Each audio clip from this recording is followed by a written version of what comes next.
Bonjour Émilie. Bonjour. Je te remercie de me recevoir.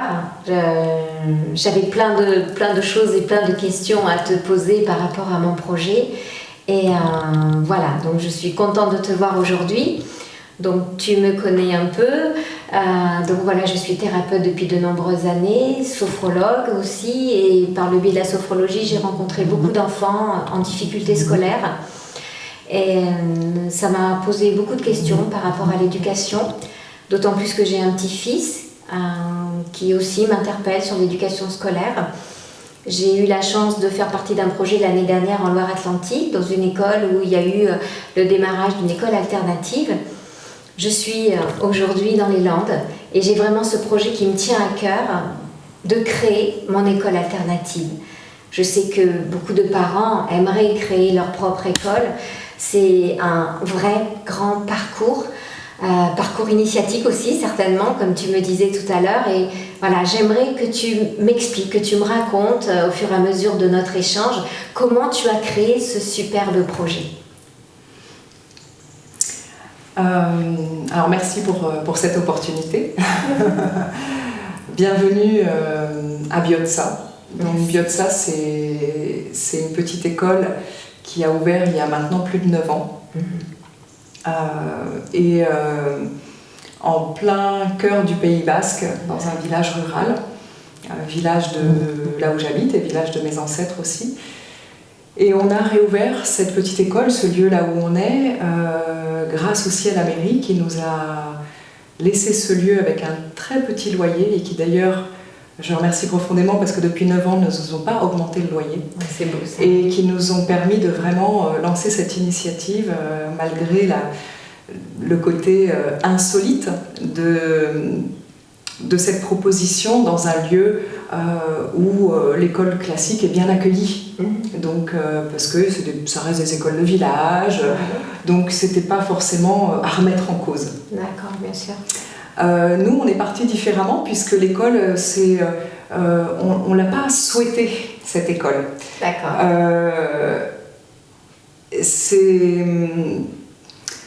J'ai ma fille qui maintenant est plus grande, mais quand elle avait 6 ans, elle a été faire une expérience en école classique dans un petit village à côté.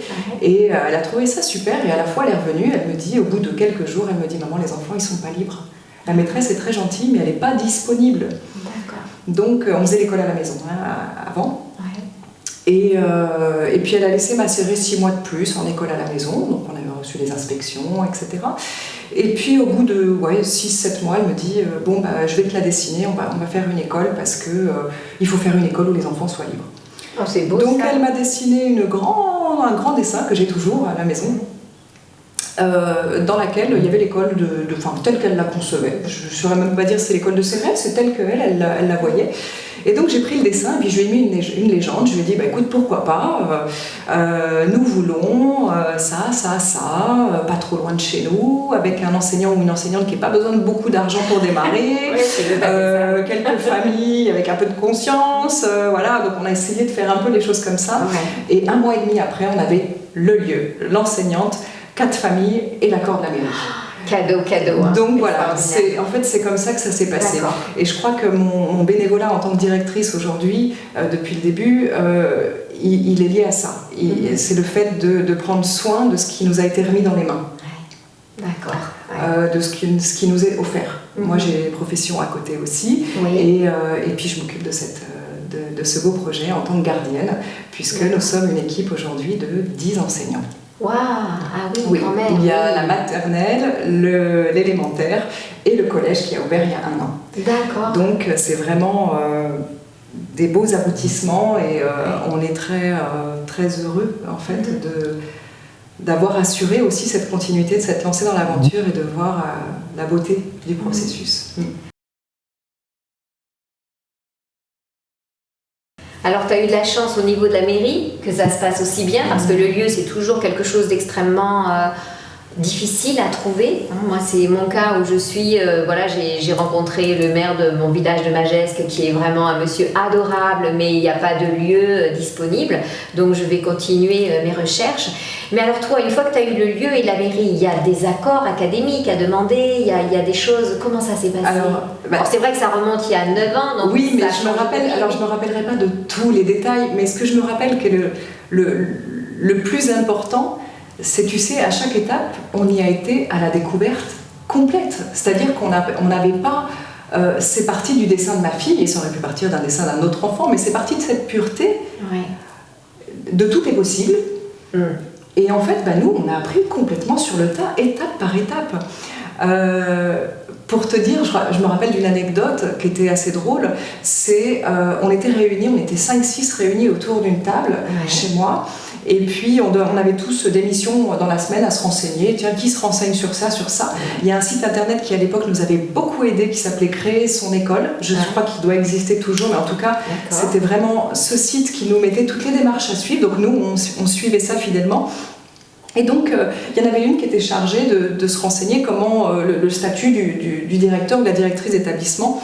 Et là, donc, elle fait son rapport au groupe en disant, bon, voilà, pour être à la direction, à cette époque-là, c'était comme ça, maintenant, ça a encore plus d'exigences, mais pour être à la direction, il faut minimum un bac plus 2. Oui. Maintenant, c'est passé à plus. Hein. Oui. Et avec, maintenant, c'est pour enseigner le bac plus 2. C'est ça. Et avant, c'était un bac pour enseigner et un bac plus 2 pour la direction. Et donc, on fait le tour de table et il y en a une qui dit, non, moi, j'ai pas le bac. Il y en a une autre qui dit, non, moi, je l'ai pas passé. Il y en a une autre qui dit, non. Et puis, tout le monde me regarde, je dis, oui, moi, j'ai un peu plus que bac plus 2. Donc, en fait, j'ai été... l'élection s'est passée à l'unanimité.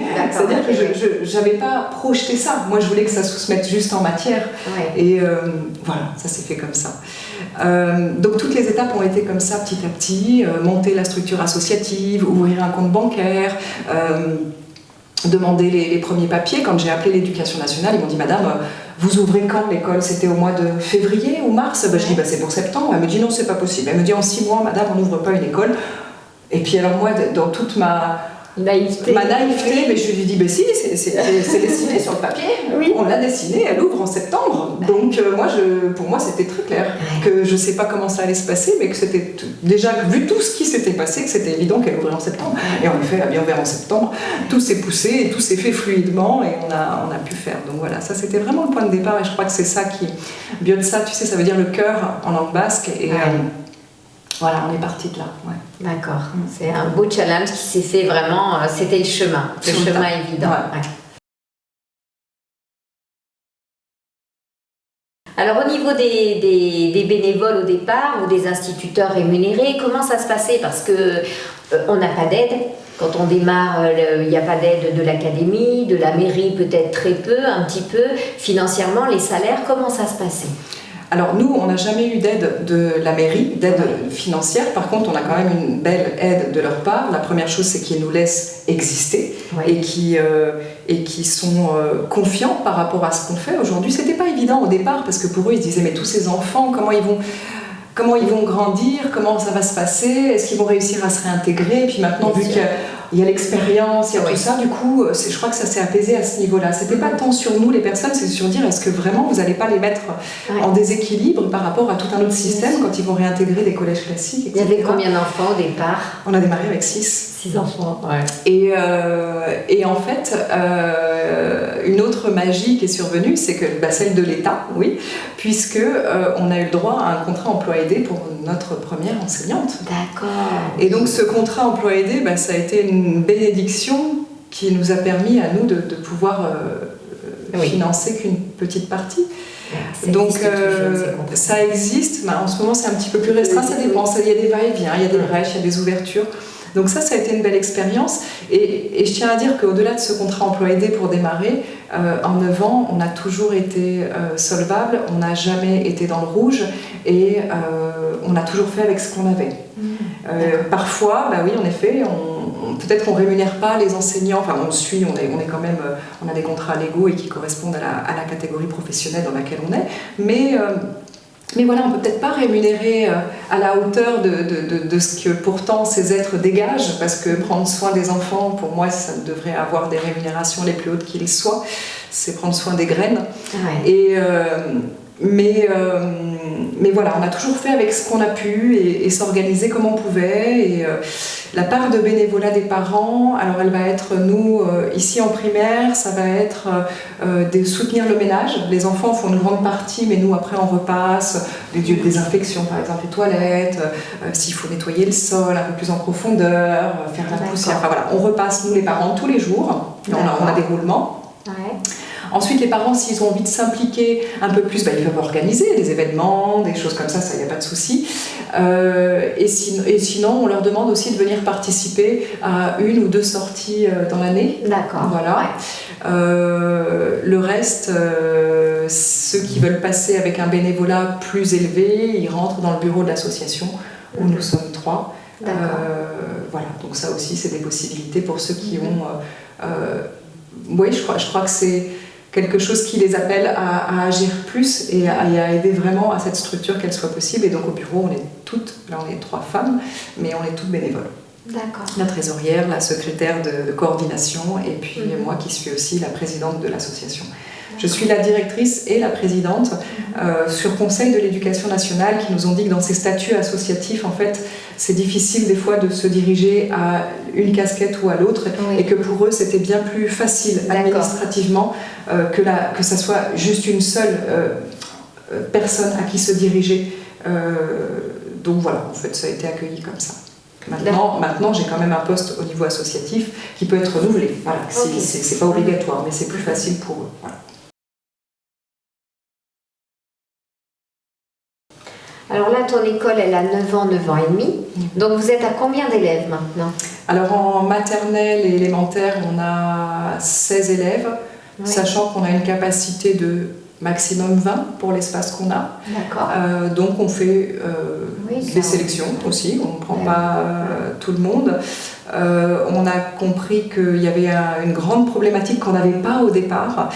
C'était la problématique de tous les enfants et les familles qui arrivent avec des enfants avec des dysfonctionnements. Alors je ne parle pas de problèmes scolaires. Nous, les problèmes scolaires, ça ne nous a jamais effrayés puisque ici, ils ont le temps de s'épanouir et de se développer à leur rythme. Donc ça, c'est pas des soucis. Mais c'était des problèmes là, de comportement fort et avec tous ces fameux hauts potentiels. Enfin, j'ai l'impression qu'on met dans une catégorie. Enfin, moi, je crois que ça me révulse un peu dès que des familles arrivent avec ces diagnostics-là parce que j'ai l'impression qu'on a mis des enfants qu'on n'arrive pas à classifier dans un même sac. Ouais. Et en fait, on s'est rendu compte, nous, après expérience bien entendu, qu'en fait on n'avait pas la capacité de pouvoir accompagner convenablement ces enfants-là, puisque c'est des enfants qui vont prendre toute l'attention dans des toutes petites classes, qui souvent les parents sont démunis, c'est-à-dire qu'ils ont épuisé leurs ressources et leur capacité à pouvoir aussi les accompagner bien. Et puis c'est souvent des enfants aussi qui sont quand même assez tranquilles dans leur milieu familial, mais qui justement quand ils sont mis en collectif, qui sont en difficulté, surtout au niveau de l'attitude et au niveau des émotions, et que nous, en fait, ça nous demande des attentions, mais presque exclusives, alors qu'on n'a pas du tout les moyens, ni financiers, ni matériels, de pouvoir soutenir une exclusivité sur un enfant. Donc aujourd'hui, on sent qu'il y a vraiment un appel, on a énormément de demandes pour ces enfants-là et vraiment on a de la difficulté à pouvoir les accueillir parce qu'on s'est mis en difficulté, le groupe a été mis en difficulté à plusieurs reprises à cause d'enfants avec des perturbations fortes et qu'on n'a pas réussi, nous, à soutenir dans notre... on n'est pas fait pour ça. Je crois que aujourd'hui, on se positionne comme une école qui éveille une nouvelle instruction possible, qui est un laboratoire de recherche en pédagogie, en créativité, en vivre ensemble, en devenir, mais on n'a pas la capacité de réparer tous ceux qui ont été peut-être blessés par un système, parce que tout le monde n'est pas blessé par un système, loin de là, et heureusement, mais tous ceux qui sont blessés par un système qui aujourd'hui s'essouffle à cause de la surcharge des classes, à cause des enseignants qui sont des fois pieds et mains liés aussi, qui ne peuvent pas développer tout ce qu'ils ont aussi à développer, etc. etc. Donc nous, ça, on a pris conscience qu'en fait, on n'avait pas la capacité de le réparer, et qu'on préfère œuvrer dans quelque chose qui ouvre des portes et qui sera inspirant et moteur pour la suite, mais qui ne peut pas venir réparer des choses qui ne sont pas de notre ressort finalement, on n'y arrive pas. Donc ça c'était vraiment un positionnement important. Et puis on a le collège donc, qui a ouvert il y a 1 an, où là cette année on a choisi d'accueillir 11 enfants. Voilà. Alors les enfants que tu as accueillis au niveau du collège, est-ce que ce sont des enfants qui étaient déjà avec toi en alternance? Pas tous, d'accord. Pas tous. Non, donc c'est des disons enfants qu'ici ils sortent au compte-gouttes. Des fois il y a des années où il y en a 2 qui vont sortir pour aller en collège, en 6e, et des fois il y en a 1, et des fois il y en a 3, et puis aussi les familles ont tout à fait la possibilité, il n'y a aucun souci d'aller explorer un collège classique, d'aller et de voir que ça se passe bien aussi, enfin voilà, donc il y a de tout, voilà. Qu'est-ce qui fait justement que les parents ont envie de venir? Est-ce que tu as fait de la publicité? Est-ce que c'est le bouche à oreille? Comment ça s'est passé? Parce que Oreg est un tout petit village, effectivement, dans le Pays Basque, voilà, donc comment les gens ont su que tu existais, que l'école existait? Oui, l'école, parce que moi je suis une gardienne, mais je prétends pas que l'école soit moi, loin de là. Je crois qu'il y a... Je ne sais pas si c'est le bouche à oreille. Il y a beaucoup de gens qui sont venus s'installer dans le coin parce qu'il y avait cette école-là. On a des gens qui arrivent de partout, et même de loin, et même d'Europe et d'autres pays. Les gens sont à la recherche d'autre chose, en fait, pour leurs enfants. Je crois. Alors nous, la difficulté, c'est qu'ils puissent trouver un logement dans le coin, donc je crois que ça va être déterminant aussi, mais par expérience, tous ceux qui doivent vraiment venir, il y a tout qui se pousse et ils viennent.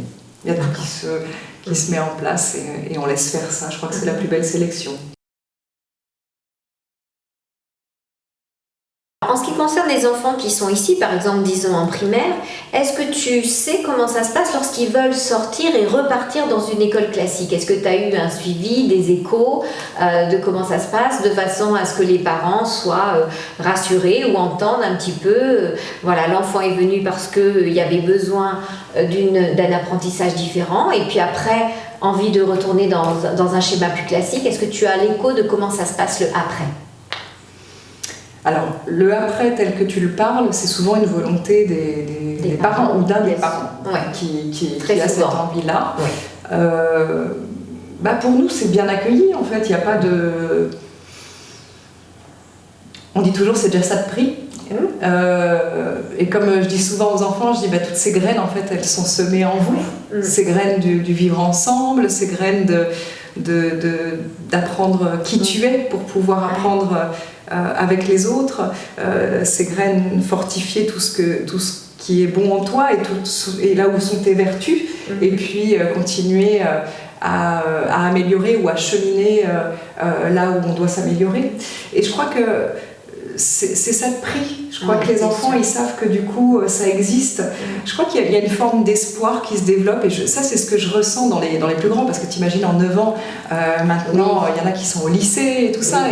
Et je crois que, tu sais, de leur avoir montré que ça existe, que c'est possible, que le monde qu'on veut vraiment voir s'incarner, on peut le faire. On peut le créer, tout à fait. Alors nous, ça nous fait batailler les parents, parce que ceux qui ont le plus de difficultés à incarner ce monde, c'est nous. Eux, ils sont déjà prêts. Tout à fait. Et c'est pour ça que je te pose cette question, parce que des fois, les parents, je vois l'année dernière, nous avons eu des interrogations. Alors, c'est jamais le couple, c'est un des parents qui dit oui, mais alors il est en école alternative, c'est bien, mais au niveau éducation, au niveau apprentissage, s'il retourne dans une école classique, il y aura du décalage, il sera peut-être pas à niveau, ça va peut-être pas aller, ou alors quand il va aller au collège ou au lycée, comment ça va se passer? Tu as dû avoir peut-être ce genre d'interrogation. Je veux pas faire non plus une trop grosse généralité, mais pourtant c'est le fruit d'une expérience. En général, ces doutes-là sont émis par les papas. Oui, tout à fait.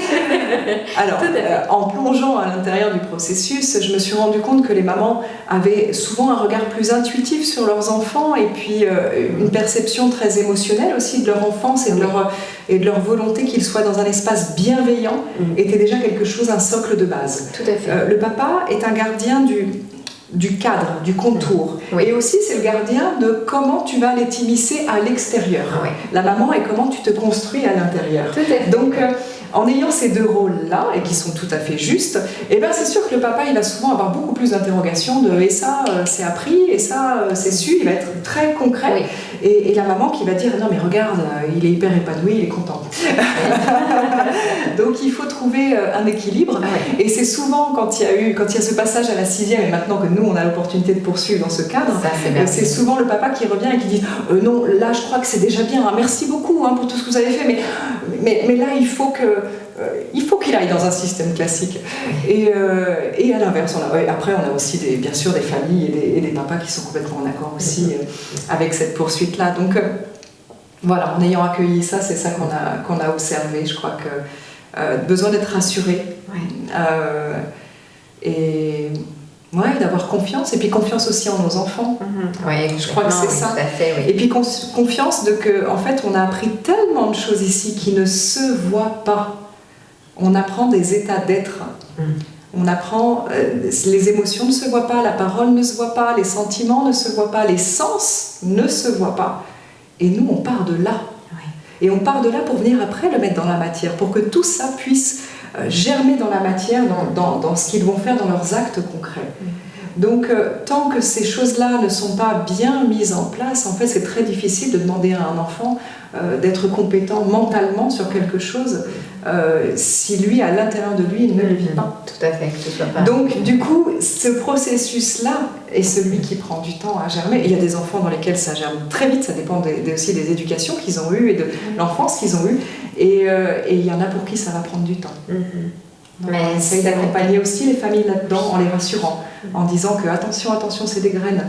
Parce que tout ça, ça se transforme en aptitude. Le jour où tu es mis dans un autre système, ou dans un collège, ou quoi que ce soit, si toutes ces facultés, elles ont germé en toi, en fait, tu t'adaptes. Tu t'adaptes sans aucun problème. À la vitesse des profs, aux devoirs qui vont être imposés d'un coup, à la lecture qui va être imposée d'un coup, etc., à une rigidité d'un système, en fait, tu as une capacité, une flexibilité d'adaptation. Et même si tu te perds au fur et à mesure des années, tu oublies un peu tout ce que tu as vécu ici, tu oublies dans tes sens, mais c'est comme s'il y avait des boutons qu'on pouvait appuyer à tout moment de sa vie. Je suis persuadée que la richesse de la petite enfance jusqu'aux 10 ans est la source dans laquelle on peut venir puiser toute notre vie. Donc je suis persuadée que ce sont des graines qui sont... là en permanence, plus ou moins enfouis en fonction des expériences qu'il va y avoir après, mais qui sont là. Oui, tout à fait. On a fait notre part du travail. Ah ouais, puis c'est un très très beau départ. Pour revenir à quelque chose de plus pratico-pratique, au niveau de la cantine, comment ça se passe ici ? Parce que c'est toujours le sujet aussi d'un enfant qui va venir là toute la journée où les parents se demandent « oui, mais la cantine ?» Alors en fait, nous, l'espace est petit, donc on n'avait pas du tout la possibilité déjà d'avoir une cuisine adaptée, une cuisine scolaire. Donc ça, c'était le point de départ, je crois. La deuxième chose, c'est qu'après, pour avoir une cuisine scolaire, il faut des cuisiniers, il faut des formations particulières, il faut des normes d'hygiène, il faut tout ça. Et là, vraiment, mais alors là, je crois que c'était impossible. Du coup, on a opté pour, en parlant avec le rectorat, on a opté pour les gamelles thermos. Donc les enfants ont des gamelles thermos qui sont double paroi, dans lesquelles ils ont le repas. Et le rectorat nous dit « mais oui, oui, d'accord, mais ces gamelles, il faut que vous les mettiez au frigo. » Alors là, déjà, on n'a pas de frigo, mais là on s'est dit pardon, des gamelles qui maintiennent chaud, on va pas les mettre au frigo. Oui, mais c'est pour le respect de la chaîne du froid. Donc des fois, il y a des choses... Mais là, c'est la chaîne du chaud, là. Donc là, on n'est pas dans les mêmes protocoles. Et donc là, ayant moi d'autres compétences dans ces niveaux-là, je leur ai dit, attendez, si vous parlez de chaîne du froid pour des produits lactés, pour des produits carnés, pour des viandes, des poissons, etc. Ah bah oui, c'est obligatoire, etc. J'ai dit, écoutez, nous, il s'agit de 4 repas dans la semaine, sur les 14 que les enfants ont. Et pour ces 4 repas, nous allons faire végétarien. Donc sans viande, sans poisson, et tout ce qui devrait respecter la chaîne du froid. Et en fait, on a joué le jeu avec tout le monde, avec les parents, on est assez vigilants. Au début, il y en a qui disaient oui, mais ça, allez, ça se voit pas, il y a un reste d'hier. Mais on essaye de vraiment être très vigilants là-dessus et d'avoir joué ce jeu-là. Déjà, il y a une part éthique en nous qui se dit manger moins de viande, c'est pas si mal en fait. Et la plupart, on n'est pas végétarien non plus. Il s'agit pas de, je pense pas que c'est pas du tout sectaire à ce niveau-là. Ouais. Par contre, c'est aussi une créativité culinaire que de se dire, ben voilà, on va se passer de viande, donc du coup, enfin de viande et de produits laitiers, etc. Ouais. Et ben, finalement, ça s'est très bien passé. Les encas, alors par conscience aussi écologique, puisque ce qu'on veut dans l'école, il faut aussi qu'on l'amène progressivement dans nos vies aussi. On ne peut pas le vouloir pour nos enfants et après faire l'inverse. Donc les encas en milieu de matinée, ce sont exclusivement ou des fruits frais ou des fruits secs. D'accord, ok, très bien. Donc du coup, voilà, et tout le monde joue le jeu à ce niveau-là. Donc il n'y a pas de, on veut pas de produits emballés, on veut pas de tout ça, toutes ces choses-là. Chacun fait ce qu'il veut après chez lui, mais nous au moins on a cette logique-là et voilà. Donc ça c'est comme ça qu'on fonctionne. Et au collège pareil. D'accord, oui, mais c'est très bien. Moi je vois les choses. On voyait aussi dans l'école en Loire-Atlantique le même schéma en fait. Hein. Le matin un fruit, des graines, des fruits secs. Voilà, donc c'est vraiment quelque chose de très intéressant. Je me demande aussi si, de par la petite expérience que j'ai eue l'année dernière, quelles ont été pendant ces 9 années les embûches, les choses qui ont été vraiment compliquées, que vous avez tous en équipe dépassé? Oui, en fait c'est inévitable, c'est un processus initiatique collectif dans lesquels on va forcément, nous, les adultes, travailler énormément. Et quand je dis adultes, j'inclus tous les parents. C'est-à-dire que ce qu'on veut pour nos enfants, on ne peut pas le dissocier du travail que nous, on va avoir à faire pour pouvoir le voir émerger en eux. Ouais. Et ça, je pense que c'est vraiment un point de base, un point de départ. Et la plus grosse difficulté qu'on ait eue, c'est qu'en fait, au début, on est démarré sur une gestion vraiment très associative, élargie avec un groupe de parents. Et en fait, ce groupe de parents qui était décisionnaire dans les choix de l'association, il y avait à la fois quelque chose de très très riche à pouvoir se réunir régulièrement et de décider ensemble. En fait, il y a une richesse humaine de points de vue, d'expériences, d'idées. Ça, c'est quelque chose que je trouve formidable. Et à la fois, quand il s'agissait, une fois que la réunion était terminée, de le mettre en œuvre, il n'y avait plus personne. Ouais. On était 2. Et du coup, en fait, tu finis par devoir faire le gendarme, à rappeler à tout le monde, au fait, tu sais, tu t'étais engagé là-dessus, est-ce que tu t'en es où, enfin, etc. Ouais. Et en fait, on avait une mission qui n'était pas du tout confortable, à devoir être derrière tous ceux qui avaient parlé pendant ce moment important, mais qui après ne menaient pas correctement, voire pas du tout, ce sur quoi ils s'étaient engagés. Et ça a été vraiment très très récurrent jusqu'à un moment donné où on a fait le choix de changer les statuts de l'association. On a fait une assemblée générale et on a changé les statuts de l'association pour qu'il y ait une équipe directive de bureau de 3 personnes et que les parents et bien sûr sont des membres actifs de l'association, mais qu'ils ne soient plus décisionnaire à ce niveau-là. Ouais. Et du coup, en fait, notre équipe, elle est là. Et voilà, c'est ceux qui sont vraiment mobiles et sur le terrain et avec nos enseignants. Je crois que finalement, l'équipe enseignante et le bureau, c'est ça qui fait qu'il y a une belle dynamique. On est tous sur le terrain. C'est-à-dire qu'il y en a qui sont sur le terrain à un niveau et il y a d'autres qui sont sur le terrain avec les enfants et c'est nous qui décidons tout ça. Bien entendu que dans la pratique, il y a des réunions aussi avec tous les parents et qu'on expose nos choix et qu'il n'y a aucun souci pour qu'ils nous disent « tu sais, j'ai pensé à ça ou ça pourrait être amélioré ». Ça, c'est toujours bienvenu. Et finalement, tout le monde nous dit que ça a bien soulagé et que c'est très fluide comme ça aussi. Donc l'un dans l'autre, ça a été une expérience, mais la gestion des parents est de toute façon la partie la plus complexe parce qu'ils vont sans cesse, et on ne peut pas à la fois leur reprocher, mais ils vont sans cesse avoir un focus que sur leur enfant et jamais sur une globalité d'une école, d'un fonctionnement, d'une énergie, d'une harmonie, d'une dynamique. Et dès que leur enfant va pas bien, ça y est, ils te sautent au cou, alors que finalement, des fois, ça peut être des problèmes qui sont à la maison mais qu'eux ne voient pas. Et ça peut être aussi des problèmes qui sont dans le collectif, mais en fait, ils savent pas qu'il y a déjà tout un tas de choses qui sont mises en place, et des cercles de parole, etc., pour pouvoir solutionner ça. Et ils arrivent un peu agressifs parfois même, en croyant que ça y est, leur enfant va pas bien. Ce que va raconter l'enfant à la maison, c'est pertinent, mais il va sortir son point de vue, son angle de vue, et ici, on a toujours abordé les différents angles de vue. Donc, du coup, voilà, c'est la difficulté qu'on a eue, je crois, c'est vraiment la plus grosse. D'accord. La gestion des parents. Et donc, moins ils sont impliqués dans la gestion de l'école, plus c'est facile.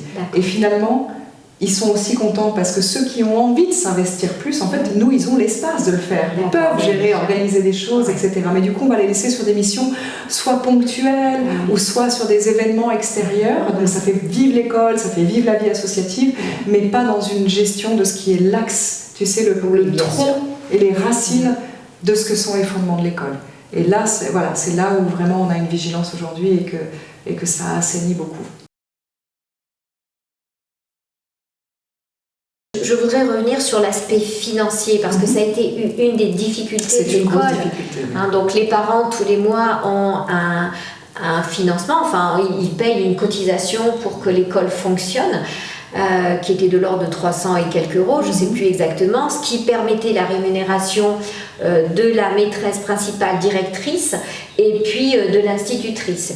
Mais je sais que cette année, ils rencontrent des difficultés. Ils ont voulu faire une année blanche, c'est-à-dire non rémunérée, mais il y a quand même besoin de rémunérer quand même un peu des personnes qui viennent de loin, qui font des enseignements, surtout qu'ils ont aussi le collège. Et je voulais savoir, toi, tu m'as dit que vous êtes toujours débrouillé avec ce que vous aviez, mais concrètement, comment ça s'est passé? Les parents payent aussi une cotisation mensuelle et est-ce que vous arrivez avec ces 16 élèves vous avez une équipe de 10 quand même, donc j'imagine qu'il doit y avoir aussi du bénévolat, ou peut-être pas, payer juste des heures, ce sont peut-être des personnes indépendantes qui sont payées juste à taux horaire. En fait, il y a différentes solutions. Et on a expérimenté aussi plein de choses. Hein. Mais là, aujourd'hui, où on en est, on a 3 salariés. Donc, c'est-à-dire que ceux qui ont des postes à longue durée, c'est-à-dire qu'au moins une journée par semaine, du coup, on les salarie automatiquement. Les enseignants du collège ont des matières sur 3 heures. D'accord, ouais. Donc moi, je précise que j'étais bénévole je suis bénévole parce qu'en fait, je ne suis pas enseignante en maternelle ni en primaire. J'accompagne toute la structure, j'accompagne tout ce qu'il y a besoin, mais dès le départ, c'était pas mon vœu d'être enseignante. J'enseigne au collège, mais dans une matière, pour avoir quand même les pieds dedans. Je peux te demander quelle matière? Le français. Ah d'accord, ok. Et c'est génial. Oui, je suis sûre, ça se voit sur toi. On s'éclate. Ce que je veux dire, c'est qu'en fait, le collège, c'est des petites missions. Oui. Ce qui veut dire que les enseignants ont tous des travails à côté. D'accord, oui. Donc ça déjà, pour moi, ça a été aussi une richesse, parce que ça vient ajouter quelque chose dans les missions professionnelles des êtres qui sont là. Et souvent, ça vient nous nourrir. Ça vient ajouter une touche, en fait, de pouvoir contribuer à être avec des ados, à leur enseigner, transmettre quelque chose, parce qu'eux aussi ils t'enseignent et ils te transmettent autre chose. Donc du coup, ça donne une richesse vraiment où on est très très épanoui. Et donc c'est pour ça qu'aussi qu'on a de nombreux enseignants au collège, qui sont là régulièrement. Ouais. C'est sûr qu'à partir du moment où on salarie quelqu'un, on a des charges, on a des frais qui sont élevés. Et on s'est rendu compte aussi, et d'où la difficulté, c'est que si nous on passait, si on salariait à certaines catégories supérieures, des fois à 50 € près, on passe dans une autre gamme de charges et on se retrouve à payer 2 fois plus de charges que si on descend le salaire de 50 €. D'accord. Donc il y avait tout ça qu'il a fallu observer et jouer avec le temps, et pour comment rester vraiment juste pour qu'ils aient quelque chose vraiment qui leur permet d'être à la hauteur de leur mission, et qu'à la fois on ne se retrouve pas à devoir payer le double en charge alors qu'on préférerait leur donner à eux. C'était toujours difficile. Et ça y est, on y arrive, on se débrouille, tout en restant dans les règles, d'arriver à faire ça. On n'est pas pour le statut auto-entrepreneur pour tout le monde. Déjà, je ne sais pas si c'est très légal. Mais il y a le fait aussi que mine de rien, c'est des statuts qui sont quand même un peu précaires et qui n'ont pas tout le cadre qu'il y a derrière quand même un salariat, avec tous les droits qu'ils ont, avec les cotisations qu'ils ont, je crois que c'est bon aussi pour eux d'avoir quelque chose qui assure une pérennité, qui leur donne des droits pour le reste de leur vie. Maintenant, c'est sûr que si tu viens dans une mission de 3 heures par semaine, c'est différent. Oui, c'est différent. Parce que tu as une autre activité à côté, etc. Mais une personne qui est là toute la journée, pour nous, ça ne nous viendrait pas à l'idée de l'embaucher en auto-entreprise. Voilà. En tout cas, voilà, c'est là où on en est. D'accord. Et c'est important voilà, que ça reste juste à la hauteur de leur investissement. D'accord, bah écoute, merci beaucoup pour tout ça, Émilie. Tu m'as vraiment éclairé sur plein de choses. De par ton expérience, ça me donne encore plus envie d'aller de l'avant, de mettre ce projet. Je ne serai pas toute seule dans ce projet-là, bien sûr, parce que c'est trop compliqué. Il y aura certainement ma fille et puis d'autres personnes qui vont m'accompagner. Ma fille qui est aussi thérapeute et qui a son fils, qui nous pousse aussi. Il nous pousse à cette création, un peu comme a fait ta fille. Et je te remercie, j'hésiterai pas à revenir vers toi si tu me permets. Avec joie. Et puis merci beaucoup, puis encore très belle continuation à toi. Ouais, on y est. Merci à toute l'équipe et aussi que ces projets s'essaiment et qu'ils continuent à grandir et avec joie, je vous souhaite plein de prospérité dans tout ça. Merci à toi, merci beaucoup.